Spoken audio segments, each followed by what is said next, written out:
अस्सलाम वालेकुम viewers, welcome back to my YouTube channel daily tips with Asma. आज की इस वीडियो में हम आपको बताएंगे अंजुमन नाम का मतलब और इसके बारे में दिलचस्प मालूमात। अंजुमन नाम का शुमार लड़कियों के नामों में होता है।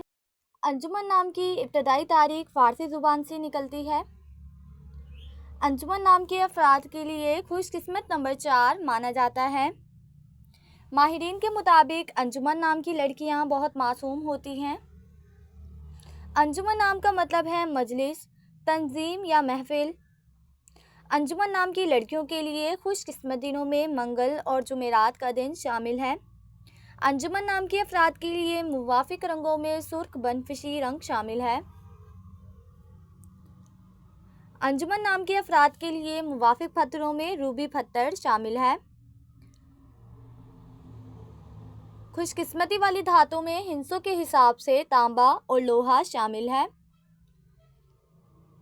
फ्रेंड्स, अगर आप अपने नाम का मतलब जानना चाहते हैं तो कमेंट बॉक्स में अपना नाम लिखें। इंशाल्लाह हम आपके नाम की वीडियो ज़रूर बनाएंगे।